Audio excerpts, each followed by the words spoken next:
বরাবরের চেয়ে আজকে পটুয়াখালী লঞ্চঘাটের পরিবেশটা অনেক বেশি সুন্দর। মানে আমার কাছে এতটা ভালো লাগছে যে আজকের চারিপাশের পরিবেশটা অনেক বেশি শান্ত এবং অনেকটাই সুন্দর।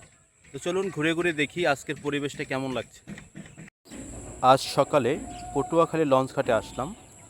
লঞ্চঘাটের আজকের ওয়েদারটা এতটাই সুন্দর ছিল, এতটা মনোমুগ্ধকর ছিল, যেটা আসলে ভিডিও বন্দি করতে বাধ্য হলাম। পটুয়াখালী ঘাটে আজকে আছে কাজল সাত, যে লঞ্চটা সন্ধ্যা 6টায় ঢাকার উদ্দেশ্যে ছেড়ে যাবে।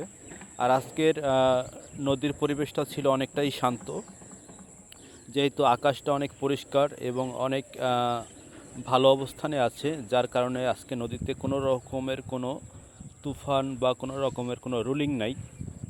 আসলে নদীতে দেখলাম কিছু জেলেরা তারাও মাছ ধরতে বের হয়ে গেছে।